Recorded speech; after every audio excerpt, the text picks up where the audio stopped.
Kodagu channel ವಾರ್ತೆಗಳ ಪ್ರಾಯೋಜಕರು Muliya Keshav Bhat and sons, ಚಿನ್ನಾಭರಣಗಳ ಬೃಹತ್ ಮಳಿಗೆ, ಮಡಿಕೇರಿ, ಗೋಣಿಕೊಪ್ಪ, ಪುತ್ತೂರು, ಬೆಳ್ತಂಗಡಿ, ಬೆಂಗಳೂರು. ಹೋಮ್ಸ್ಕೇಪ್ ಫರ್ನಿಚರ್ಸ್, ಕೊಡಗಿಗೆ ಸಮೀಪದ ವಿಶಾಲವಾದ ಮಳಿಗೆ, ಪಯ್ಯಾವೂರ್, ಕೇರಳ. ಶಾರದಾ ಜ್ಯುವೆಲರ್ಸ್, ಕೊಡಗಿನ ಸಾಂಪ್ರದಾಯಿಕ ಆಭರಣಗಳ ಬೃಹತ್ ಮಳಿಗೆ, Aras road, Mysuru. A to Z super market, Vishwamanava double road, Kuvempu Nagara, Mysuru. SLV promax, corn mix and corn products, Kushalnagar. Prashanth furnitures, ನಿಮ್ಮ ಅಂದದ ಮನೆಗೆ ಚಂದದ ಪೀಠೋಪಕರಣಗಳ ಮಳಿಗೆ, industrial area, Madikeri. Fabins family restaurant, ಬೆಕಾಚಿ resto cafe, always cell tower, Kohinoor ರಸ್ತೆ, ಮಡಿಕೇರಿ. PUC ಫಲಿತಾಂಶ ಪ್ರಕಟವಾಗಿದ್ದು, ಹೊಸಮನೆ ಸಿಂಚನ ರಾಜ್ಯಕ್ಕೆ 4ನೇ ಸ್ಥಾನ ಹಾಗೂ ಕೊಡಗಿಗೆ ಮೊದಲ ಸ್ಥಾನ ಪಡೆಯುವ ಮೂಲಕ ಸಾಧನೆ ಮಾಡಿದ್ದಾಳೆ. ಮೂಲತಃ ಕೊಡಗು ಜಿಲ್ಲೆ ಮಡಿಕೇರಿಯ ನಿವಾಸಿಗಳಾದ ಹೊಸಮನೆ ಪ್ರಸನ್ನ ಹಾಗೂ ರೀನಾ ದಂಪತಿಯ ಪುತ್ರಿಯಾಗಿರುವ ಸಿಂಚನ ಮಡಿಕೇರಿಯ ಸಂತ ಮೈಕಲ್ ಕಾಲೇಜಿನಲ್ಲಿ PU ವ್ಯಾಸಂಗ ಮಾಡಿದ್ದು, PUC ಪರೀಕ್ಷೆಯಲ್ಲಿ ವಾಣಿಜ್ಯ ವಿಭಾಗದಲ್ಲಿ 597 ಅಂಕ ಪಡೆಯುವ ಮೂಲಕ ಸಾಧನೆ ಮಾಡಿದ್ದು, ಕುಟುಂಬಸ್ಥರಲ್ಲೂ ಸ್ನೇಹಿತರಲ್ಲೂ ಸಂತಸ ಮನೆ ಮಾಡುವಂತೆ ಮಾಡಿದ್ದಾಳೆ. ನಮಸ್ತೆ, ನಾನು ಹೊಸಮನೆ ಸಿಂಚನ ಪ್ರಸನ್ನ. ನನ್ನ ಅಪ್ಪ ಹೊಸಮನೆ ಪ್ರಸನ್ನ ಕುಮಾರ್, ಹಾಗೆ ಅಮ್ಮ ರೀನಾ. ನಾನು ಸೆಂಟ್ ಮೈಕಲ್ಸಲ್ಲಿ ಓದ್ತಾ ಇದ್ದೆ. ಈಗ ಸೆಕೆಂಡ್ PUC ಎಕ್ಸಾಮ್ಸಲ್ಲಿ ನನಗೆ 597 ಮಾರ್ಕ್ಸ್ ಬಂದು ನಾನು ಡಿಸ್ಟ್ರಿಕ್ಟಿಗೆ ಫಸ್ಟ್ ರ್ಯಾಂಕ್ ಹಾಗೆ ಸ್ಟೇಟಿಗೆ 4th ರ್ಯಾಂಕ್ ಬಂದಿದ್ದೇನೆ. ತುಂಬ ಖುಷಿ ಆಗ್ತಾಯಿದೆ. ಫ್ಯಾಮಿಲಿ, ಫ್ರೆಂಡ್ಸ್, ಲೆಕ್ಚರ್ಸ್, ಪೇರೆಂಟ್ಸ್ ಎಲ್ಲರೂ ತುಂಬ ಸಪೋರ್ಟ್ ಮಾಡಿದರು. ಈಗ ರಿಸಲ್ಟ್ ನೋಡಿ ಅವರಿಗೆ ತುಂಬ ಖುಷಿಯಾಗಿದೆ. ನಾನು ತುಂಬ ಹಾರ್ಡ್ ವರ್ಕ್ ಮಾಡಿದ್ದೆ, ಡಿಸಿಪ್ಲಿನ್ಡಾಗಿ ವರ್ಕ್ ಮಾಡ್ತಿದ್ದೆ, ಕನ್ಸಿಸ್ಟೆಂಟ್ ಆಗಿದ್ದೆ, ಹಾಗೆ ರಿಸಲ್ಟು ಚೆನ್ನಾಗಿ ಬಂದಿದೆ. ಎಲ್ಲರೂ ಕಾಲ್ ಮಾಡಿ ವಿಶ್ ಮಾಡುವಾಗ ತುಂಬ ಖುಷಿ ಆಗುತ್ತೆ. ಮುಂದೆ ನಾನು ಚಾರ್ಟರ್ಡ್ ಅಕೌಂಟೆಂಟ್ ಆಗಬೇಕು ಅಂತಿದ್ದೀನಿ, ಹಾಗೆ ಸ್ಟೇಟಿಗೆ ಒಳ್ಳೆ ಹೆಸರು ತರಬೇಕು ಅಂತ ಇದ್ದೀನಿ. ಇನ್ನೂ ಚೆನ್ನಾಗಿ ಓದಬೇಕು ಅಂತಿದ್ದೀನಿ. Thank you. ಕುಶಾಲನಗರ ಸಮೀಪದ ನಳಂದ ಇಂಟರ್ನ್ಯಾಷನಲ್ ಇಂಡಿಪೆಂಡೆಂಟ್ PU ಕಾಲೇಜಿನ ವಿದ್ಯಾರ್ಥಿಗಳು 2025-26ನೇ ಸಾಲಿನ PU ಅಂತಿಮ ಪರೀಕ್ಷಾ ಫಲಿತಾಂಶದಲ್ಲಿ ಹೆಚ್ಚಿನ ಅಂಕ ಗಳಿಸುವ ಮೂಲಕ ಯಶಸ್ಸನ್ನು ಸಾಧಿಸಿದ್ದು, ಸಂಸ್ಥೆಯ ಆಡಳಿತ ಮಂಡಳಿ ಹಾಗೂ ಪ್ರಾಂಶುಪಾಲರು ಸೇರಿದಂತೆ ಸಿಬ್ಬಂದಿ ವರ್ಗದವರು ವಿದ್ಯಾರ್ಥಿಗಳ ಸಾಧನೆಯನ್ನು ಶ್ಲಾಘಿಸಿದ್ದಾರೆ. ಕಾಲೇಜಿನ ವಿದ್ಯಾರ್ಥಿ ಸುದರ್ಶನ ಬಾಲ ಎಂ ವಾಣಿಜ್ಯ ವಿಭಾಗದಲ್ಲಿ 600ಕ್ಕೆ 596 ಅಂಕ ಗಳಿಸಿದ್ದು, ಕಾಲೇಜಿನ ಟಾಪರ್ ಆಗಿದ್ದಾರೆ. ವಿದ್ಯಾರ್ಥಿನಿ ಮಹಿ S ಜೈನ್ ವಾಣಿಜ್ಯ ವಿಭಾಗದಲ್ಲಿ 588 ಅಂಕ ಗಳಿಸಿದ್ದಾರೆ. ವಿಜ್ಞಾನ ವಿಭಾಗದಲ್ಲಿ ತೇಜಸ್ ಗೌಡ ಎಂ 587, ರಿಯಾ ಡಿ ಸಿಲ್ವಾ 587 ಅಂಕ ಗಳಿಸುವ ಮೂಲಕ ಸಾಧನೆ ತೋರಿದ್ದಾರೆ. ಮಡಿಕೇರಿಯ ಸಂತ ಮೈಕಲರ ಪದವಿ ಪೂರ್ವ ಕಾಲೇಜಿನ 2025-26ನೇ ಸಾಲಿನ ದ್ವಿತೀಯ PUC ವಿದ್ಯಾರ್ಥಿಗಳು 100% ಫಲಿತಾಂಶ ಗಳಿಸುವ ಮೂಲಕ ಸಾಧನೆಯನ್ನ ಮೆರೆದಿದ್ದಾರೆ. ಈ ಸಾಲಿನ ವಿಜ್ಞಾನ ವಿಭಾಗದ 130 ಹಾಗೂ ವಾಣಿಜ್ಯ ವಿಭಾಗದ 144 ವಿದ್ಯಾರ್ಥಿಗಳು ಸೇರಿದಂತೆ ಒಟ್ಟು 274 ವಿದ್ಯಾರ್ಥಿಗಳು ದ್ವಿತೀಯ PUC ಪರೀಕ್ಷೆಯನ್ನು ಎದುರಿಸಿದ್ದು, ಎಲ್ಲ ವಿದ್ಯಾರ್ಥಿಗಳು ಉತ್ತೀರ್ಣರಾಗಿದ್ದಾರೆ.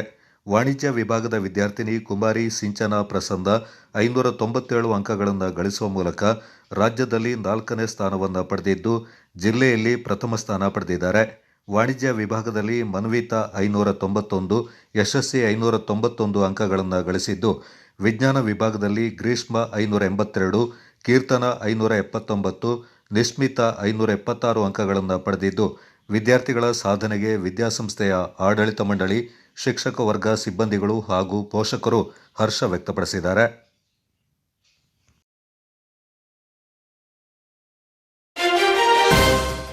ಆಧುನಿಕ ತಂತ್ರಜ್ಞಾನಗಳನ್ನು ಬಳಸಿಕೊಂಡು ನಿಖರ ಹಾಗೂ ನಿರ್ದಿಷ್ಟವಾಗಿ ಭೂಮಾಪನ ಕಾರ್ಯ ಕೈಗೊಳ್ಳುವಂತೆ ಜಿಲ್ಲಾಧಿಕಾರಿ SJ ಸೋಮಶೇಖರ್ ಅವರು ಸೂಚನೆ ನೀಡಿದ್ದಾರೆ. ಜಿಲ್ಲಾಡಳಿತದ ಸಹಕಾರದಲ್ಲಿ ರಾಷ್ಟ್ರೀಯ ಭೂಮಾಪನ ಕಂದಾಯ ವ್ಯವಸ್ಥೆ ಹಾಗೂ ಭೂ ದಾಖಲೆಗಳ ಇಲಾಖೆ ವತಿಯಿಂದ ನಗರದ ಜಿಲ್ಲಾಧಿಕಾರಿಯವರ ಕಚೇರಿ ಸಭಾಂಗಣದಲ್ಲಿ ಶುಕ್ರವಾರ ನಡೆದ 37ನೇ ರಾಷ್ಟ್ರೀಯ ಭೂಮಾಪನ ದಿನಾಚರಣೆ ಕಾರ್ಯಕ್ರಮದಲ್ಲಿ ಪಾಲ್ಗೊಂಡು ಅವರು ಮಾತನಾಡಿದರು. ಹಿಂದೆ ಸರಪಳಿ ಮೂಲಕ ಭೂ ಸಮೀಕ್ಷೆ ಅಥವಾ ಸರ್ವೆ ಮಾಡಲಾಗ್ತಾ ಇದ್ದು, ಈಗ ತಂತ್ರಜ್ಞಾನ ಸಾಕಷ್ಟು ಅಭಿವೃದ್ಧಿ ಹೊಂದಿದ್ದು, ಅವುಗಳನ್ನು ಬಳಸಿಕೊಂಡು ತ್ವರಿತವಾಗಿ ಭೂಮಾಪನ ಸರ್ವೆ ಕಾರ್ಯ ಕೈಗೊಳ್ಳಬೇಕೆಂದು ಸಲಹೆ ಮಾಡಿದರು. ಜಿಲ್ಲೆಯಲ್ಲಿ ಪೋಡಿ ಸರ್ವೆ ಕಾರ್ಯ ನಿರೀಕ್ಷಿತ ಮಟ್ಟದಲ್ಲಿ ಆಗ್ತಾ ಇಲ್ಲ ಎಂಬ ಬಗ್ಗೆ ಸಾರ್ವಜನಿಕರಿಂದ ದೂರುಗಳು ಕೇಳಿ ಬರ್ತಾ ಇದ್ದು, ಆದ್ದರಿಂದ ಆದ್ಯತೆ ಮೇಲೆ ಕೆಲಸ ಮಾಡಬೇಕೆಂದು ಜಿಲ್ಲಾಧಿಕಾರಿಯವರು ಸಲಹೆ ಮಾಡಿದರು. ಇಂದಿನ ತಂತ್ರಜ್ಞಾನ ಹಾಗೂ ಸರ್ಕಾರದ ಸೌಲಭ್ಯವನ್ನು ಬಳಸಿಕೊಂಡು ಕಾಲಮಿತಿಯಲ್ಲಿ ಸರ್ವೆ ಕಾರ್ಯವನ್ನು ಪೂರ್ಣಗೊಳಿಸುವಂತಾಗಬೇಕೆಂದು ಜಿಲ್ಲಾಧಿಕಾರಿ SJ ಸೋಮಶೇಖರ್ ಅವರು ತಿಳಿಸಿದರು. ಉಪವಿಭಾಗಾಧಿಕಾರಿ ನಿತಿನ್ ಚಕ್ಕಿ, ಭೂ ದಾಖಲೆಗಳ ಸಹಾಯಕ ನಿರ್ದೇಶಕರಾದ ಮಹೇಶ್ ಕುಮಾರ್, ಪರಮೇಶ್, ನಾಗೇಶ್, ಸರ್ವೆ ಮೇಲ್ವಿಚಾರಕರು, ಭೂಮಾಪಕರು ಈ ಸಂದರ್ಭ ಹಾಜರಿದ್ದರು. ಕೊಡಗು ಜಿಲ್ಲೆಯಲ್ಲಿ ಅಂತರ್ಜಲವನ್ನು ಸಂರಕ್ಷಿಸುವಲ್ಲಿ ಕೆರೆ ಹಾಗೂ ಜಲಮೂಲವನ್ನು ಉಳಿಸಲು ಅಗತ್ಯ ಕ್ರಮ ಕೈಗೊಳ್ಳುವಂತೆ ಸಂಬಂಧಪಟ್ಟ ಅಧಿಕಾರಿಗಳಿಗೆ ಜಿಲ್ಲಾಧಿಕಾರಿ ಎಸ್.ಜೆ. ಸೋಮಶೇಖರ್ ಅವರು ಸೂಚನೆ ನೀಡಿದ್ದಾರೆ. ನಗರದ ಜಿಲ್ಲಾಧಿಕಾರಿ ಕಚೇರಿಯ ಸಭಾಂಗಣದಲ್ಲಿ ಜಿಲ್ಲಾ ಅಂತರ್ಜಲ ಸಮಿತಿ ಸಭೆ ಅಧ್ಯಕ್ಷತೆ ವಹಿಸಿ ಅವರು ಮಾತನಾಡಿದರು. ಅಂತರ್ಜಲ ಅಭಿವೃದ್ಧಿ, ಸಂರಕ್ಷಣೆ ಮತ್ತಿತರ ಕುರಿತು ಸುದೀರ್ಘ ಚರ್ಚೆ ನಡೆಯಿತು. ಜಿಲ್ಲೆಯಲ್ಲಿ ಅಂತರ್ಜಲ ನಿರ್ದೇಶನಾಲಯ ಅಥವಾ ಕರ್ನಾಟಕ ಅಂತರ್ಜಲ ಪ್ರಾಧಿಕಾರದಿಂದ ನಿರಾಕ್ಷೇಪಣಾ ಪತ್ರವನ್ನು ಪಡ್ಕೊಂಡು ಕಾರ್ಯನಿರ್ವಹಿಸ್ತಾ ಇವೆ ಎಂಬ ಬಗ್ಗೆ ಖಾತರಿಪಡಿಸಿಕೊಳ್ಳಬೇಕೆಂದರು. ಅಂತರ್ಜಲ ಇಲಾಖೆಯ ಹಿರಿಯ ಭೂವಿಜ್ಞಾನಿ ಎಸ್. ಸುಧಾ ಅವರು ಮಾತನಾಡಿ, ಗಾಳಿಬೀಡು, ಮಕ್ಕಂದೂರು, ಯವಕಪಾಡಿ, ಎಮ್ಮೆಮಾಡು, ಮಣ್ಣಂಗೇರಿ, ಕೂಡಿಗೆ, ಕುಮಾರಹಳ್ಳಿ, ಪೊನ್ನಂಪೇಟೆ ನಿರಾಕ್ಷೇಪಣಾ ಅರ್ಜಿಗಳನ್ನು ಪಡ್ಕೊಂಡಿದ್ದು, ಹೊಸದಾಗಿ ಆನ್ಲೈನ್ ಮೂಲಕ 3 ಅರ್ಜಿಗಳು ಸ್ವೀಕೃತಿಗೊಂಡಿವೆ ಎಂದು ಮಾಹಿತಿಯನ್ನು ನೀಡಿದರು. ಕರ್ನಾಟಕ ಅಂತರ್ಜಲ ಪ್ರಾಧಿಕಾರದಲ್ಲಿ ನೋಂದಾಯಿಸದೆ ಹಾಗೇನೆ ಜಿಲ್ಲೆಯಲ್ಲಿ ಕೊಳವೆ ಬಾವಿ ಕೊರಿತಾ ಇರುವ ರಿಗ್ ಯಂತ್ರಗಳ ವಿರುದ್ಧ ಕ್ರಮ ಕೈಗೊಳ್ಳಲಾಗ್ತಾ ಇದೆ ಎಂದು ಸುಧಾ ಅವರು ವಿವರಿಸಿದರು. ಅಲ್ಲದೆ 2025-26ನೇ ಸಾಲಿನಲ್ಲಿ ಜಿಲ್ಲೆಯಲ್ಲಿ ಹೊಸದಾಗಿ ಕೊರೆದಿರುವ ಕೊಳವೆ ಬಾವಿಗಳ ಸಫಲತೆ, ವಿಫಲ ಕೊಳವೆ ಬಾವಿಗಳಿಂದ ಸುರಕ್ಷಿತವಾಗಿ ಮುಚ್ಚಿರುವ ಬಗ್ಗೆ ಮಾಹಿತಿಯನ್ನು ನೀಡಿದರು. ಸಣ್ಣ ನೀರಾವರಿ ಇಲಾಖೆಯ ಸಹಾಯಕ ಎಂಜಿನಿಯರ್ ಕುಮಾರಸ್ವಾಮಿ, ಗ್ರಾಮೀಣ ಕುಡಿಯುವ ನೀರು ಮತ್ತು ನೈರ್ಮಲ್ಯ ಇಲಾಖೆಯ ಭೂವಿಜ್ಞಾನಿ ದೀಕ್ಷಿತ್, ವಿವಿಧ ಇಲಾಖೆಯ ಅಧಿಕಾರಿಗಳು ಈ ಸಂದರ್ಭ ಹಾಜರಿದ್ದರು. ಜ್ಞಾನ ಭಾರತಂ ಮಿಷನ್ ಯೋಜನೆಯಡಿ ಹಸ್ತಪ್ರತಿಗಳ ಸಮೀಕ್ಷೆ ಈಗಾಗಲೇ ಆರಂಭವಾಗಿದ್ದು, ಮೇ ಅಂತ್ಯದೊಳಗೆ ಪೂರ್ಣಗೊಳಿಸುವಂತೆ ಸಂಬಂಧಪಟ್ಟ ಅಧಿಕಾರಿಗಳಿಗೆ ಜಿಲ್ಲಾಧಿಕಾರಿ ಎಸ್.ಜೆ. ಸೋಮಶೇಖರ್ ಅವರು ಸೂಚನೆ ನೀಡಿದ್ದಾರೆ. ನಗರದ ಜಿಲ್ಲಾಧಿಕಾರಿ ಅವರ ಕಚೇರಿಯಲ್ಲಿ ಹಸ್ತಪ್ರತಿಗಳ ಸಂರಕ್ಷಣೆ ಮತ್ತು ಡಿಜಿಟಲೀಕರಣ ಕಾರ್ಯಯೋಜನೆ ಅನುಷ್ಠಾನ ಕುರಿತು ಶುಕ್ರವಾರ ನಡೆದ ಪೂರ್ವಭಾವಿ ಸಭೆ ಅಧ್ಯಕ್ಷತೆ ವಹಿಸಿ ಅವರು ಮಾತನಾಡಿದರು.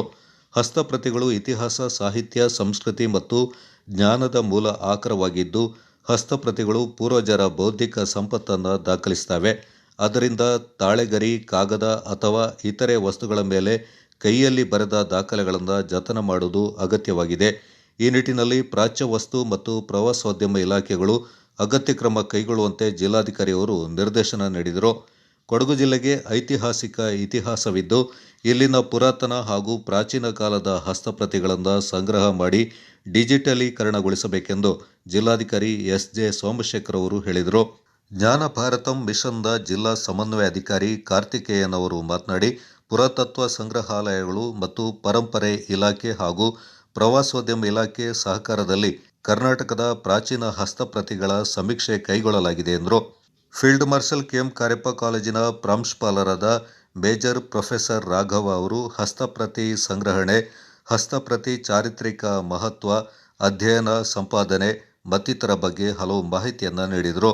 ಪ್ರವಾಸೋದ್ಯಮ ಇಲಾಖೆಯ ಸಮಾಲೋಚಕರಾದ ಜತಿನ್ ಮತ್ತಿತರರು ಈ ಸಂದರ್ಭ ಹಾಜರಿದ್ದರು. ಪುರಾತತ್ವ ಹಾಗೂ ಪ್ರಾಚ್ಯವಸ್ತು ಇಲಾಖೆಯ ಕ್ಯೂರೇಟರ್ ರೇಖಾ, ಪ್ರವಾಸೋದ್ಯಮ ಇಲಾಖೆಯ ಸಮಾಲೋಚಕರಾದ ಜತಿನ್ ಮತ್ತಿತರರು ಈ ಸಂದರ್ಭ ಹಾಜರಿದ್ದರು. ಜ್ಞಾನ ಭಾರತಂ ಮಿಷನ್ ಯೋಜನೆಯಡಿ ಹಸ್ತಪ್ರತಿಗಳ ಸಮೀಕ್ಷೆ ಈಗಾಗಲೇ ಆರಂಭವಾಗಿದ್ದು, ಮೇ ಅಂತ್ಯದೊಳಗೆ ಪೂರ್ಣಗೊಳಿಸುವಂತೆ ಸಂಬಂಧಪಟ್ಟ ಅಧಿಕಾರಿಗಳಿಗೆ ಜಿಲ್ಲಾಧಿಕಾರಿ ಎಸ್.ಜೆ. ಸೋಮಶೇಖರ್ ಅವರು ಸೂಚನೆ ನೀಡಿದ್ದಾರೆ. ನಗರದ ಜಿಲ್ಲಾಧಿಕಾರಿ ಅವರ ಕಚೇರಿಯಲ್ಲಿ ಹಸ್ತಪ್ರತಿಗಳ ಸಂರಕ್ಷಣೆ ಮತ್ತು ಡಿಜಿಟಲೀಕರಣ ಕಾರ್ಯಯೋಜನೆ ಅನುಷ್ಠಾನ ಕುರಿತು ಶುಕ್ರವಾರ ನಡೆದ ಪೂರ್ವಭಾವಿ ಸಭೆ ಅಧ್ಯಕ್ಷತೆ ವಹಿಸಿ ಅವರು ಮಾತನಾಡಿದರು. ಹಸ್ತಪ್ರತಿಗಳು ಇತಿಹಾಸ, ಸಾಹಿತ್ಯ, ಸಂಸ್ಕೃತಿ ಮತ್ತು ಜ್ಞಾನದ ಮೂಲ ಆಕರವಾಗಿದ್ದು, ಹಸ್ತಪ್ರತಿಗಳು ಪೂರ್ವಜರ ಬೌದ್ಧಿಕ ಸಂಪತ್ತನ್ನು ದಾಖಲಿಸುತ್ತವೆ. ಆದ್ದರಿಂದ ತಾಳೆಗರಿ, ಕಾಗದ ಅಥವಾ ಇತರೆ ವಸ್ತುಗಳ ಮೇಲೆ ಕೈಯಲ್ಲಿ ಬರೆದ ದಾಖಲೆಗಳನ್ನು ಜತನ ಮಾಡುವುದು ಅಗತ್ಯವಾಗಿದೆ. ಈ ನಿಟ್ಟಿನಲ್ಲಿ ಪ್ರಾಚ್ಯ ವಸ್ತು ಮತ್ತು ಪ್ರವಾಸೋದ್ಯಮ ಇಲಾಖೆಗಳು ಅಗತ್ಯ ಕ್ರಮ ಕೈಗೊಳ್ಳುವಂತೆ ಜಿಲ್ಲಾಧಿಕಾರಿ ಅವರು ನಿರ್ದೇಶನ ನೀಡಿದರು. ಕೊಡಗು ಜಿಲ್ಲೆಗೆ ಐತಿಹಾಸಿಕ ಇತಿಹಾಸವಿದ್ದು, ಇಲ್ಲಿನ ಪುರಾತನ ಹಾಗೂ ಪ್ರಾಚೀನ ಕಾಲದ ಹಸ್ತಪ್ರತಿಗಳನ್ನು ಸಂಗ್ರಹ ಮಾಡಿ ಡಿಜಿಟಲೀಕರಣಗೊಳಿಸಬೇಕೆಂದು ಜಿಲ್ಲಾಧಿಕಾರಿ ಎಸ್.ಜೆ. ಸೋಮಶೇಖರ್ ಅವರು ಹೇಳಿದರು. ಜ್ಞಾನ ಭಾರತಂ ಮಿಷನ್ದ ಜಿಲ್ಲಾ ಸಮನ್ವಯ ಅಧಿಕಾರಿ ಕಾರ್ತಿಕೇಯನ್ ಅವರು ಮಾತನಾಡಿ, ಪುರಾತತ್ವ ಸಂಗ್ರಹಾಲಯಗಳು ಮತ್ತು ಪರಂಪರೆ ಇಲಾಖೆ ಹಾಗೂ ಪ್ರವಾಸೋದ್ಯಮ ಇಲಾಖೆ ಸಹಕಾರದಲ್ಲಿ ಕರ್ನಾಟಕದ ಪ್ರಾಚೀನ ಹಸ್ತಪ್ರತಿಗಳ ಸಮೀಕ್ಷೆ ಕೈಗೊಳ್ಳಲಾಗಿದೆ ಎಂದರು. Field marshal KM. ಕಾರ್ಯಪ್ಪ ಕಾಲೇಜಿನ ಪ್ರಾಂಶುಪಾಲರಾದ ಮೇಜರ್ ಪ್ರೊಫೆಸರ್ ರಾಘವ ಅವರು ಹಸ್ತಪ್ರತಿ ಸಂಗ್ರಹಣೆ, ಹಸ್ತಪ್ರತಿ ಚಾರಿತ್ರಿಕ ಮಹತ್ವ, ಅಧ್ಯಯನ, ಸಂಪಾದನೆ ಮತ್ತಿತರ ಬಗ್ಗೆ ಹಲವು ಮಾಹಿತಿಯನ್ನು ನೀಡಿದರು. ಪ್ರವಾಸೋದ್ಯಮ ಇಲಾಖೆಯ ಸಮಾಲೋಚಕರಾದ ಜತಿನ್ ಮತ್ತಿತರರು ಈ ಸಂದರ್ಭ ಹಾಜರಿದ್ದರು. ಪುರಾತತ್ವ ಹಾಗೂ ಪ್ರಾಚ್ಯವಸ್ತು ಇಲಾಖೆಯ ಕ್ಯೂರೇಟರ್ ರೇಖಾ, ಪ್ರವಾಸೋದ್ಯಮ ಇಲಾಖೆಯ ಸಮಾಲೋಚಕರಾದ ಜತಿನ್ ಮತ್ತಿತರರು ಈ ಸಂದರ್ಭ ಹಾಜರಿದ್ದರು. ಕಾರ್ಮಾಡ್ ಭಗವತಿ ದೇವಾಲಯ ಭವನದಿಂದ ಅಂಬತ್ತಿ ಪಟ್ಟಣದವರೆಗೆ ಸ್ವಚ್ಛತಾ ಕಾರ್ಯವನ್ನು ಕೈಗೊಳ್ಳಲಾಯಿತು. ಸ್ಥಳೀಯರು ಹಾಗೂ ಟಾಟಾ ಸಂಸ್ಥೆಯ ಸಹಕಾರದೊಂದಿಗೆ ಬೆಳಗ್ಗೆಯಿಂದ ಸಂಜೆಯವರೆಗೆ ಸ್ವಚ್ಛತಾ ಕಾರ್ಯವನ್ನು ನಡೆಸಲಾಯಿತು. ರಸ್ತೆ ಉದ್ದಕ್ಕೂ ಸಂಗ್ರಹ ಮಾಡಿದ ಕಸವನ್ನು ಟ್ರ್ಯಾಕ್ಟರ್ನಲ್ಲಿ ತುಂಬಿಸಿ ಸೂಕ್ತ ಸ್ಥಳದಲ್ಲಿ ವಿಲೇವಾರಿ ಮಾಡಲಾಯಿತು. ಕೆಲವು ಅಂಗಡಿ ಮುಂಗಟ್ಟುಗಳ ಮುಂದೆ ಅಂಗಡಿ ಮಾಲೀಕರೇ ಕಸವನ್ನು ಹಾಕಲಾದ ಬಗ್ಗೆ ಅಸಮಾಧಾನ ವ್ಯಕ್ತಪಡಿಸಲಾಯಿತು. ಬಳ್ಳೇರ ಮನೋಜ್ ಮಾತನಾಡಿ, ಕಸವನ್ನು ಎಲ್ಲೆಂದೆಡೆ ಎಸೆಯದೆ ಸೂಕ್ತ ಸ್ಥಳದಲ್ಲಿ ವಿಲೇವಾರಿ ಮಾಡಬೇಕೆಂದು ತಿಳಿಸಿದರು. ಕಾವಾಡಿ ಕಾರ್ಮಾಡು ಕುಂಬೇರಿ ಗ್ರಾಮದ ಶ್ರೀ ಭಗವತಿ ದೇವರ ಉತ್ಸವ ಪ್ರಾರಂಭಗೊಂಡಿದ್ದು, ಶ್ರೀ ಭಗವತಿ ದೇವರ ಬನಕ್ಕೆ ಹೋಗುವ ದಾರಿಯನ್ನು ಸ್ವಚ್ಛಗೊಳಿಸುವ ಕಾರ್ಯಕ್ರಮವನ್ನು ಹಮ್ಮಿಕೊಂಡಿದ್ದು ಸ್ಥಳೀಯರು. ಇದಕ್ಕೆ ಸ್ಥಳೀಯ ಸಂಸ್ಥೆಯಾದಂಥ ಟಾಟಾ ಕಾಫಿ ಪ್ಲಾಂಟೇಶನ್ ಅವರು ಕೈಜೋಡಿಸಿದ್ದು, ಈ ಕಾರ್ಯಕ್ರಮವನ್ನು ಯಶಸ್ವಿಯಾಗುವಲ್ಲಿ ಸ್ಥಳೀಯರೆಲ್ಲರೂ ಸಹಕಾರ ನೀಡಿರುತ್ತಾರೆ. ಈ ಕಾರ್ಯಕ್ರಮದಲ್ಲಿ ಸ್ಥಳೀಯರಾದಂಥ ಶ್ರೀ ಕಾವಡ್ಚಣ್ಣ ಬೋಪಣ್ಣ, ಒಳ್ಳೆರ ಮನೋಜ್, ಉದಪಣ ತಿಮ್ಮಣ್ಣ, ಉದಪಣ ಭವಿಷ್ ಪೂರ್ಣ, ನೆಲಮಕಡ ಧನುಮಂದಣ್ಣ, ಪುಟ್ಟಣ ಪೂರ್ಣಚ್ಚ ಮತ್ತು ನೆಲಮಕಡ ವಿವೇಕ್ರವರು ಭಾಗವಹಿಸಿದ್ದು, ಸ್ಥಳೀಯರನ್ನು ಒಂದು ಮನವಿ ಮಾಡಿಕೊಳ್ಳುವುದೇನೆಂದರೆ, ಇನ್ನು ಮುಂದಿನ ದಿನಗಳಲ್ಲಿ ತಮ್ಮ ಮನೆಯ ಕಸವನ್ನು ರಸ್ತೆಯ ಬದಿ ಬಿಸಾಕದೇ ಇರುವಂತೆ ಕಾಪಾಡಿಕೊಳ್ಳಲು ವಿನಂತಿಸಿಕೊಳ್ಳುತ್ತೇನೆ. ಈ ಸಂದರ್ಭ ಸ್ಥಳೀಯರಾದ ಕಾವಡಿ ಚಂಡ ಬೋಪಣ್ಣ, ಮೊಳ್ಳೇರ ಮನೋಜ್, ಉದ್ದಪಂಡ ತಿಮ್ಮಣ್ಣ, ಉದ್ದಪಂಡ ಭವಿಷ್ ಪೂವಣ್ಣ, ನೆಲ್ಲಮಕ್ಕಡ ಧನು ಮಂದಣ್ಣ, ಕುಟ್ಟಂಡ ಪೂಣಚ್ಚ, ಕುಟ್ಟಂಡ ಮಿರನ್ ಹಾಗೂ ನೆಲ್ಲಮಕ್ಕಡ ವಿವೇಕ್ ಪಾಲ್ಗೊಂಡಿದ್ದರು. ಮಾಲಂಬಿ ವಾಲ್ಮೀಕಿ ವಸತಿ ಶಾಲೆಯಲ್ಲಿ ಪಡವಲಹಿಪ್ಪೆ ಎಚ್.ಡಿ. ದೇವೇಗೌಡ ಪ್ರಥಮ ದರ್ಜೆ ಕಾಲೇಜಿನ ಸ್ನಾತಕೋತ್ತರ ಸಮಾಜ ಕಾರ್ಯ ವಿಭಾಗದ ವಿದ್ಯಾರ್ಥಿಗಳು ಹಮ್ಮಿಕೊಂಡಿರುವ ಸಮಾಜ ಸೇವಾ ಶಿಬಿರದಲ್ಲಿ ಸಂಪನ್ಮೂಲ ವ್ಯಕ್ತಿಯಾಗಿ ಪಾಲ್ಗೊಂಡು ಮಾತನಾಡಿದರು. ಇಂದು ಹಣದ ವ್ಯಾಮೋಹ ಹೆಚ್ಚಾಗಿ ಹಣ ಕಳೆದುಕೊಳ್ತಾ ಇರುವುದು ದುರಂತ. ಸೈಬರ್ ವಂಚನೆ ವ್ಯಾಪಕವಾಗಿ ಹಬ್ಬಿದ್ದು, ಈ ಹಿಂದೆ ಹಿಂದಿ ಅಥವಾ ಇನ್ಯಾವುದೋ ಭಾಷೆಯಲ್ಲಿ ಜನರನ್ನು ವಂಚನೆ ಮಾಡ್ತಾ ಇದ್ರು. ಆದರೆ ಇಂದು ಆಯಾ ಪ್ರದೇಶಕ್ಕೆ ಅನುಗುಣವಾಗಿ ಮಾತನಾಡ್ತಾ ಇದ್ದಾರೆ. ಸಾರ್ವಜನಿಕರು ಹಾಗೂ ಯುವ ಸಮೂಹ ಎಚ್ಚರಿಕೆಯಿಂದ ಇರಬೇಕೆಂದರು. ಆಗ್ತದೆ, ಕೇಸ್ ಆಗ್ತದೆ, ಜೈಲಿಗೆ ಕಳಿಸ್ತೀವಿ, ಈ ರೀತಿ ಎಲ್ಲ ನಾವು ಎದುರಿಸ್ತಾ ಇದ್ದೀವಿ. ಹಾಗಾಗಿ ಈ ರೀತಿ ಮಾಡೋದು ಬೇಡ. ಈಗ ನಮ್ಮ ಇಲ್ಲಿಯವರೇ ಇದ್ದಾರೆ, ಆಡಿಯವರು ಇದ್ದಾರೆ, ಈಗ ಅಲ್ಲೇ ನೋಡ್ತಾ ಇದ್ದೀವಿ. ಹಾಗೆ ಈ ಒಂದು ಅರಿವು ನಮಗೆ ಇರಬೇಕಾಗ್ತದೆ. ಹಾಗಾಗಿ ಇತ್ತೀಚಿನ ದಿನಗಳಲ್ಲಿ ನಮ್ಮ ಈ ಒಂದು ಏರಿಯಾದಲ್ಲಿ ಈ ವರ್ಷ ಈ ಪಣಗಳು ಇದುವರೆಗೆ ದಾಖಲೆ ಆಗಿಲ್ಲ, ಆಗೋದು ಬೇಡ. ಸಾಕಷ್ಟು ಅವೇರ್ನೆಸ್ ಬಂದಿದೆ ಅಂತ ನಾವು ಅಂದ್ಕೊಂಡಿದ್ದೇವೆ. ಹಾಗೆ ಈ ಪ್ರೇಮ ಕಹಾನಿ ಅಂತ ನಾವು ಹೇಳ್ತೀವಲ್ಲ, ಅದರಲ್ಲಿ ಆದಷ್ಟು 18 ವರ್ಷದವರೆಗೆ ಏನು ಮಾಡ್ಕೊಳ್ಳೋದು ಬೇಡ. ಆ ನಂತರ ತಮ್ಮ ಜೀವನ ಇದ್ದಿದ್ದೆ 18 ವರ್ಷ ಕಳೆದ ನಂತರ ನೀವು ಇಂಡಿಪೆಂಡೆಂಟ್ ಆಗ್ತೀರಿ. ನೀವು ನಿಮ್ಮ ಒಂದು ಭವಿಷ್ಯನ ನೀವು ರೂಪಿಸ್ಕೊಳ್ಳಿಕ್ಕೆ ಅನುಕೂಲ ಆಗ್ತದೆ. ಇಷ್ಟನ್ನ ಮಾಹಿತಿನ ನಾನು ಹೇಳಲಿಕ್ಕೆ ಬಯಸ್ತೇನೆ. ಬಾಲ್ಯ ವಿವಾಹ ಅನ್ನೋದು ನಮ್ಮ ಸಮಾಜದಲ್ಲಿರ್ತಕ್ಕಂಥ ಒಂದು ಬಹಳ ದೊಡ್ಡ ಪಿಡುಗು.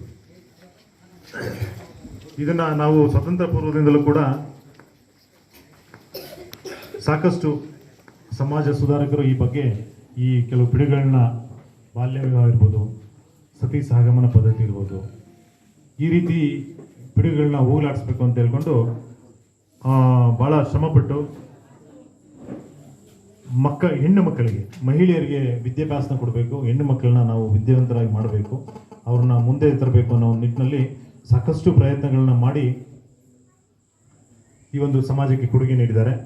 ಹಾಗೆ ಇಲ್ಲಿ ನಮ್ಮ ಪೋಕ್ಸೋ ಕಾಯ್ದೆ ಬಂದಾಗ 18 ವರ್ಷಕ್ಕಿಂತ ಒಳಗಡೆ ಇರ್ತಕ್ಕಂಥ ಮಕ್ಕಳನ್ನು ನಾವೇನು ಚಿಲ್ಡ್ರನ್ ಅಂತ ಹೇಳ್ಕೊಂಡು ನಾವು ಕನ್ಸಿಡರ್ ಮಾಡ್ತೇವೆ.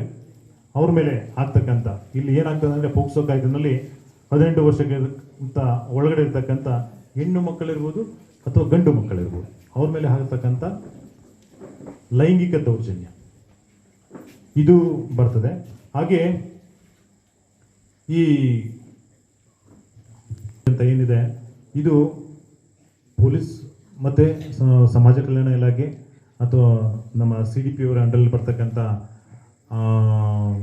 ಏನು ಅಧಿಕಾರಿಗಳಿದ್ದಾರೆ, ಇವರೆಲ್ಲರೂ ಕೂಡ ಒಂದು ಒಗ್ಗಟ್ಟಾಗಿ ಒಂದು ಕೋಆರ್ಡಿನೇಷನ್ನಿಂದ ಇದನ್ನು ತಡೆಗಟ್ಟಬೇಕು ಅನ್ನೋ ನಿಟ್ಟಿನಲ್ಲಿ ನಾವು ಸಾಕಷ್ಟು ಅವೇರ್ನೆಸ್ ಪ್ರೋಗ್ರಾಮ್ ಮಾಡ್ತೇವೆ. ಈ ಶಾಲಾ ಕಾಲೇಜುಗಳಿಗೆ ಹೋದಾಗ ಪರ್ಟಿಕ್ಯುಲರ್ ವಿಶೇಷವಾಗಿ ಹೆಣ್ಣು ಮಕ್ಕಳಿಗೆ ಈ ವಿಚಾರಣೆಗಳನ್ನ ತಿಳಿಸ್ತೇವೆ. ಯಾಕೆ ಅಂತ ಹೇಳಿದ್ರೆ ಹೆಣ್ಮಕ್ಳು ಒಂದು ಪ್ರೇಮ ಭಾಷಣಕ್ಕೆ ಒಳಗಾಗಿ ಇನ್ನು ಚಿಕ್ಕ ವಯಸ್ಸಿನಲ್ಲೇ ಅದನ್ನು ತಪ್ಪು ದಾರಿಗೆ ಹಿಡಿದುಬಿಡ್ತಾರೆ. ವರ್ತನೆ ಮಾಡೋದ್ರಲ್ಲಿ ನಮ್ಮ ಯಾರು ಉಪನ್ಯಾಸಕರಿರ್ಬೋದು ಅಥವಾ ಶಿಕ್ಷಕರಿರ್ಬೋದು, ಇವ್ರ ಕಡೆಯಿಂದ ಸಾಕಷ್ಟು ಆ ಬಗ್ಗೆ ಒಂದು ಮಾಹಿತಿ ಕೂಡ ತಿಳಿಸಿ, ಹಾಗೆ ಗ್ರಾಮಗಳಲ್ಲಿ ಈ ರೀತಿ ಪ್ರಕರಣಗಳು ಬಂದಾಗ ಈ ಪೋಕ್ಸೋ ಕಾಯ್ದೆನಲ್ಲಿ ಸುಮಾರು ಒಂದು ಪ್ರಕರಣ, ನಾನು ಸಾಲಿಗ್ರಾಮದಲ್ಲಿದ್ದಾಗ ಒಂದು 10th ಸ್ಟ್ಯಾಂಡರ್ಡ್ ಒಂದು ಹೆಣ್ಮಗುಗೆ ಅಲ್ಲೇ ಪಕ್ಕದ ಮನೆಯವನು ಈ ರೀತಿ ಮಾಡಿ ಮಗು ಆಗಿಬಿಡ್ತದೆ. ಅದರಲ್ಲಿ DNA ಎಲ್ಲ ಕನ್ಫರ್ಮ್ ಆಗ್ತದೆ. ಕನ್ಫರ್ಮ್ ಆಗ ಅವನಿಗೆ ಏಜು 27 ವರ್ಷ ಇರ್ತದೆ, ಅವನಿಗೆ 20 ವರ್ಷ ಕನ್ವಿಕ್ಷನ್ ಆಗ್ತದೆ. ಅದು ಹೈಯೆಸ್ಟ್ ಕನ್ವಿಕ್ಷನ್ ಆಗಿದ್ದದು, 20 ವರ್ಷ ಆತನಿಗೆ ಕನ್ವಿಕ್ಷನ್ ಆಗ್ತದೆ. ಹಾಗಾಗಿ ಈ ಥರ ಪ್ರಕರಣಗಳನ್ನ ನಾವು ಸಮಾಜದಲ್ಲಿ ತಡೆಗಟ್ಟುವಂಥದ್ದು ನಮ್ಮೆಲ್ಲರ ಜವಾಬ್ದಾರಿ ಆಗಿರ್ತದೆ. ಹಾಗೆ ನೀವೆಲ್ಲ ಸೋಷಿಯಲ್ ವರ್ಕ್ ಅಂತ ಬಂದಾಗ MSW ಮಾಡಿ ನೀವೆಲ್ಲ ಒಂದು ಫೀಲ್ಡ್ಗೆ ಹೋಗ್ತೀರಿ.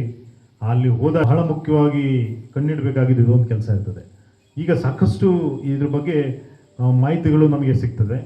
ಒಂದು ನಮ್ಮ ಆಶಾ ಕಾರ್ಯಕರ್ತೆಯಿಂದ ಮೊದಲದಾಗಿ ಸ್ಟಾರ್ಟ್ ಆಗ್ತದೆ.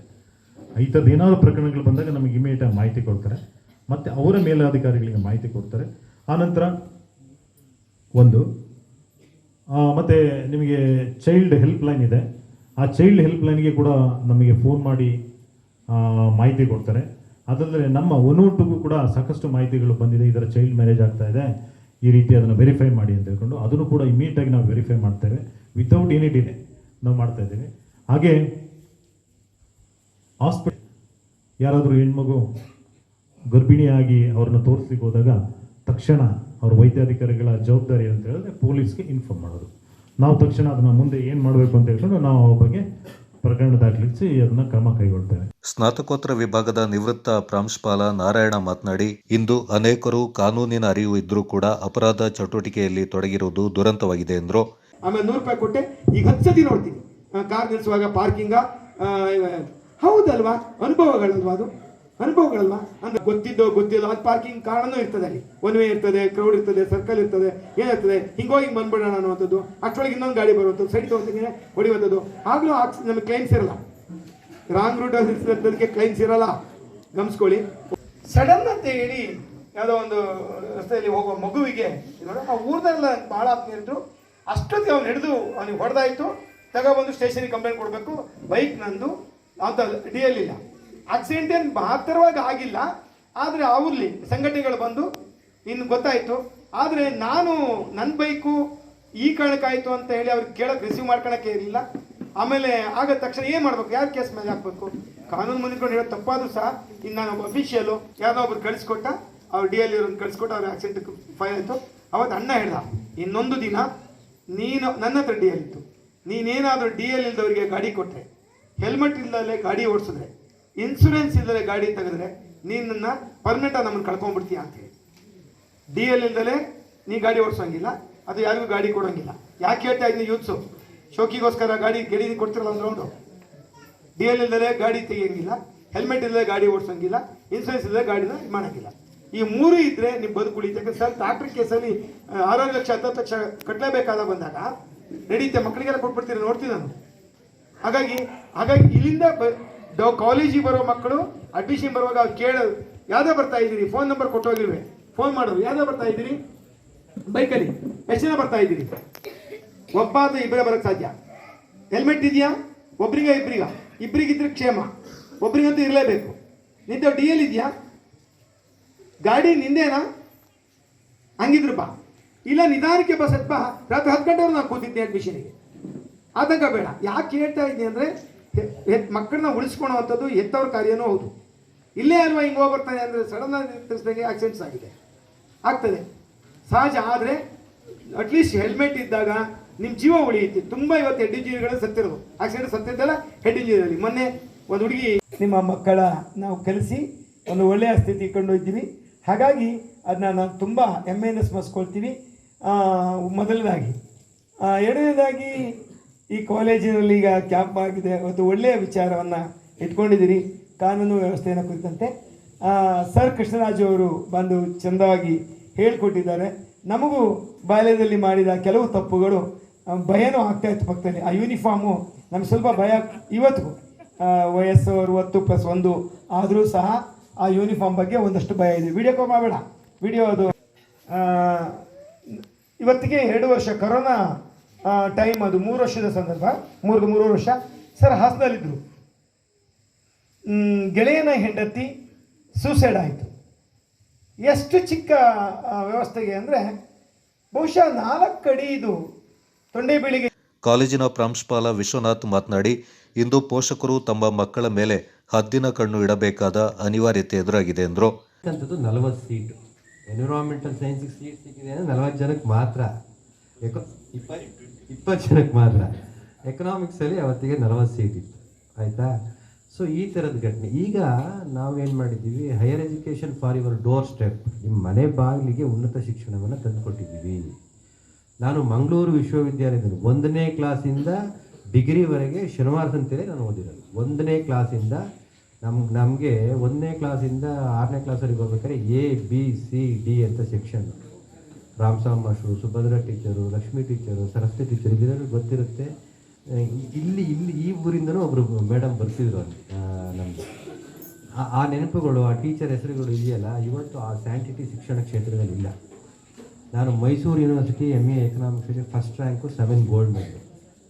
ಅವತ್ತಿಗೆ ವೈಸ್ ಚಾನ್ಸಲರ್ ಕರೆದು ಇಮಿಡಿಯೇಟ್ ನನ್ನ ಜೂನಿಯರಿಗೆ ನನ್ನ ಗೆಸ್ಟ್ ಫ್ಯಾಕಲ್ಟಿಯಾಗಿ ತಗೊಂಡಿದ್ರು ಯೂನಿವರ್ಸಿಟಿನಲ್ಲಿ. ಇವತ್ತು 99% ನಮ್ಮ ವಿದ್ಯಾರ್ಥಿಗಳಿಗೆ ಕೊಡ್ತೀವಿ. ನಾನು 64.4% ಮೈಸೂರು ಯೂನಿವರ್ಸಿಟಿಗೆ ಫಸ್ಟ್ ರ್ಯಾಂಕು. ಇವತ್ತು ನಮ್ಮ ವಿದ್ಯಾರ್ಥಿಗಳು 95% ತೆಗೆದಿದ್ದಾರೆ. ಏನು ಮಾಡ್ತಾ ಇದ್ದೀರಿ ಅಂತ ಇನ್ನೊಂದ್ಸತಿ ನೀವು ಕೇಳಿದ್ರೆ ನಮ್ಗೆ ಅವ್ರು ಸಿಕ್ಕಲ್ಲ. ಇನ್ನೊಂದ್ಸತಿ ಕಂಡ್ರೆ ಕಾಣ್ದಂಗೆ ಹೋಗ್ಬಿಡ್ತಾರೆ. ಹಾಗಂತ ಏನಿಲ್ಲ, ತುಂಬ ಚೆನ್ನಾಗಿ ಓದಿ ಒಳ್ಳೊಳ್ಳೆ ಸ್ಥಾನಮಾನಗಳಿರೋರು ಇದ್ದಾರೆ. ಬಟ್ ಇವತ್ತು ಎಜುಕೇಷನ್ ಕೊಡ್ತಾ ಇರ್ತಕ್ಕಂಥದ್ದು ಉದ್ಯೋಗಕ್ಕಲ್ಲ. ಹಾಗಂತ ಉದ್ಯೋಗನೇ ಬೇಕು ಜೀವನ ನಡೆಸೋಕ್ಕೆ ಅಂತಲೂ ನಿಮ್ಮ ಶಿಕ್ಷಣ ಕೊಡ್ತಾ ಇರ್ತಕ್ಕಂಥದ್ದು ನಿಮ್ಮ ಸಂಸ್ಕಾರಕ್ಕೆ. ನಿಮ್ಮ ಸಂಸ್ಕಾರಯುತನಾಗಿ ನಾವು ಈ ಗ್ರಾಮದಲ್ಲೇ 4 ಈ ಗ್ರಾಮದ ವಿದ್ಯಾರ್ಥಿಗಳು MSW ನಮ್ಮಲ್ಲಿದ್ದಾರೆ. ನಂದೀಶ್ ಅಂತ ಹೇಳ್ತಾ ಇತ್ತು, JK ಟೈಲ್ಸ್ ಎಲ್ಲ ಇದ್ದಾರೆ, ಆಯಿತಾ, ಅವರಿಗೆ ಗೊತ್ತಿದೆ ಅಲ್ವಾ. ವಿದ್ಯಾರ್ಥಿಗಳು ನಮ್ಮಲ್ಲಿದ್ದಾರೆ. ಸೊ ಈ ಕಾರ್ಯಕ್ರಮನ ಮಾಲಂಬಿನ ಆಯ್ಕೆ ಮಾಡ್ತಕ್ಕಂಥ ಬಂದಂಥ ಸಂದರ್ಭದಲ್ಲಿ ಮಾಲಂಬಿ ತುಂಬ ಒಳ್ಳೆಯ ಗ್ರಾಮ, ಒಂದು ಹಾಡಿ ಶಾಲೆ ಇದೆ, ಎಲ್ಲರೂ ಅಲ್ಲಿ ಕೋಪರೇಟಿವ್ ಆಗಿದ್ದಾರೆ ಅಂತಕ್ಕಂಥ ಸಲಹೆ ಸೂಚನೆಗಳನ್ನ ನಾನು ಹೇಳಿದ್ದೆ. ಸೊ ಈ ಕಾರ್ಯಕ್ರಮದ ಸೂಕ್ಷ್ಮತೆ ಹೆಂಗಿತ್ತು ಅಂದರೆ ನಮ್ಗೆ ಸ್ವಲ್ಪ ಆಘಾತ ಕೂಡ ಆಯಿತು. ಕಾರಣ ಇಷ್ಟೇ, ಇಲ್ಲೆಲ್ಲರೂ ಕೂಡ ಪೇರೆಂಟ್ಸ್ ಕೂಡ ಇದ್ದೀರಿ. ಇವತ್ತಿನ ವ್ಯವಸ್ಥೆಯಲ್ಲಿ ನಮ್ಮ ಮಕ್ಕಳನ್ನು ಜೋಪಾನ ಮಾಡುವಂಥ ಅವಶ್ಯಕತೆ, ಅಗತ್ಯತೆ ತುಂಬ ಇದೆ. ಮಕ್ಕಳ ಇಲ್ಲಿ ನಮ್ಮ ಕಾಲೇಜಿನ ವಿದ್ಯಾರ್ಥಿಗಳು ಕೂಡ ಇದ್ದಾರೆ. ಆ ಕಾರ್ಯಕ್ರಮದಲ್ಲಿ ಅವ್ರು ಭಾಗಿಯಾಗಲಿಲ್ಲ. ಇವಾಗ ಸೋಷಿಯಲ್ ಮೀಡಿಯಾ ಎಷ್ಟು ಡೇಂಜರ್ ಆಗಿದೆ, ಮೊಬೈಲ್ ಎಷ್ಟು ಡೇಂಜರ್ ಆಗಿದೆ ಅನ್ನೋದಕ್ಕೆ ಒಂದು ನಿದರ್ಶನ ಏನು ಅಂದರೆ, ಹಳ್ಳಿ ಮೈಸೂರಿನ ಒಂದು ಹುಡುಗಿ ಇದೇ ಪ್ರೀತಿ ಪ್ರೇಮದ ಪ್ರಕರಣಕ್ಕೆ ಬಿದ್ದು ಆ ಹುಡುಗ ಪ್ರೇಮದ ಪ್ರಕರಣದಲ್ಲಿ ಮದುವೆ ಆಗ್ತೀನಿ ಅಂತ ಹೇಳಿ ಕರ್ಕೊಂಡೋಗಿ ಡೆಲ್ಲಿಗೆ ಬಿಟ್ಬಿಟ್ಟವನೆ ಮದುವೆಯಾಗಿ. ಆ ಹುಡುಗಿ ಮುಂಬೈನಲ್ಲಿ ವೇಶ್ಯಾವಾಟಿಕೆಗೆ ಹೋಗಿದೆ. ಅದು ಕೇಳಿ ನನಗೆ ಆಘಾತ ಆಯಿತು. ಆ ಥರದ ಎಷ್ಟೋ ವಿಚಾರಗಳು ನಮ್ಮ ಸುತ್ತಮುತ್ತ ನಡೀತಿದೆ ಅಂತೇಳಿ ಇವತ್ತು ಪೋಷಕರಾದವರು ನೀವು ಕೂಡ ಅಷ್ಟೇ, ನಿಮ್ಮ ಮಕ್ಕಳು ಏನು ಮಾಡ್ತಿದ್ದಾರೆ, ಅವರ ಚಲನವಲನ ಏನು, ಅವರ ಆ್ಯಟಿಟ್ಯೂಡ್ಸ್ ಏನು, ಅವ್ರು ಏನು ಬಳಸ್ತಿದ್ದಾರೆ, ಏನು ನೋಡ್ತಿದ್ದಾರೆ, ಇದ್ರ ಬಗ್ಗೆ ನೀವು ಎಲ್ಲರೂ ಕಣ್ಣಾಗಿರಬೇಕು. ಇವತ್ತು ಓದೋದಕ್ಕೆ ಅಂತ ದೂರದ ಊರುಗಳಿಗೆ ಸಾಕ್ತಿದ್ದಾರೆ ಮಕ್ಕಳುಗಳು. ನೀವು ಹಾಸ್ಟೆಲ್ಗಳಿಗೆ ಬಿಡ್ತಿದ್ದೀರಿ, ರೆಸಿಡೆನ್ಸಿ ಸ್ಕೂಲ್ಗಳಿಗೆ ನಮ್ಮ ಮಕ್ಕಳುಗಳನ್ನು ಬಿಡ್ತಿದ್ದೀವಿ. ನಮ್ಮ ಮಗು ಏನಾಗ್ತಿದೆ, ಮಗು ಏನು ಮಾಡ್ತಿದೆ, ಮಗು ಮೇಲೆ ಏನಾಗ್ತಿದೆ ಅನ್ನುವಂಥದ್ರ ಎಚ್ಚರ ನಮಗಿಲ್ಲ ಅನ್ನಿಸ್ತಾ ಇದೆ ಇವತ್ತು. ಬಹುಶಃ ಮಕ್ಕಳಿಗೆ ಕೂಡ ಒಂದು ಅವೇರ್ನೆಸ್ ಇಲ್ಲ ಅಂತ ಅನಿಸುತ್ತೆ. ಹಾಗಾಗಿ ಪೋಷಕರು ನೀವೆಲ್ಲ ತುಂಬ ಜನ ಇದ್ದೀರಾ, ಮಕ್ಕಳ ಜೊತೆ ಮುಕ್ತವಾಗಿ ಬೆರಿಬೇಕು, ನಿಮ್ಮ ಮಕ್ಕಳ ಜೊತೆ ಮಾತಾಡಬೇಕು, ಅವ್ರಿಗೆ ಸ್ಪಂದಿಸ್ಬೇಕು. ನೀವು ಯಾವಾಗ ಅವ್ರ ಮೇಲೆ ತುಂಬ ಪ್ರೀತಿಯನ್ನು ತೋರ್ತಿರೋ, ಮುಕ್ತವಾಗಿ ಸ್ಪಂದಿಸ್ತಿರೋ, ಆವಾಗ ನಿಮ್ಮ ಮಕ್ಕಳು ನಿಮ್ಗೆ ಓಪನ್ ಆಗ್ತಾರೆ. ಅವ್ರ ಕಷ್ಟ ಅಥವಾ ಅವ್ರ ಹೊರಗಡೆ ಆಗುವಂಥದ್ದನ್ನೆಲ್ಲ ನಿಮ್ಮ ಜೊತೆ ಹಂಚ್ಕೋತಾರೆ. ಆವಾಗ ನಮ್ಮ ಮಕ್ಕಳ ಆ್ಯಟಿಟ್ಯೂಡ್ ನಾವು ಗಮನಿಸ್ಬೋದು. ಬಟ್ ನಮ್ಮ ಮಕ್ಕಳೆಲ್ಲ ತುಂಬ ದೊಡ್ಡವರಿದ್ದಾರೆ. ಏನೇ ದೊಡ್ಡವರಿದ್ರೂ ಕೂಡ ನಾವು ಮಾಡುವಂಥ ಅವಘಡಗಳು ನಮಗೆ ಗೊತ್ತಾಗಲ್ಲ. ಆ ಕ್ಷಣಕ್ಕೆ ಎಲ್ಲೋ ಒಂದು ಕ್ಷಣಕ್ಕೆ ಯಾಮಾರಿ ನಾವು ಜೀವನವನ್ನೇ ಹಾಳು ಮಾಡ್ಕೊಳ್ಳುವಂಥ ಸನ್ನಿವೇಶಗಳು ಕೂಡ ತುಂಬ ಬರ್ತವೆ. ಹಾಗಾಗಿ ಪೊಲೀಸ್ ಸ್ಟೇಷನ್ ಅಂದರೆ ನೀವೆಲ್ಲ ಹೇಳುವಾಗೆ ಸರ್ ಹೇಳಿದಾಗ ಈಗ ಭಯ ಪಡುವಂಥ ವ್ಯವಸ್ಥೆ ಅಲ್ಲ ಅದು. ಕಾರ್ಯಕ್ರಮದಲ್ಲಿ ಪ್ರಾಧ್ಯಾಪಕ ಭುವನೇಂದ್ರ, ದೈಹಿಕ ಶಿಕ್ಷಣ ಶಿಕ್ಷಕ ಲಕ್ಷ್ಮೀಶ್ ಮಾತನಾಡಿದರು.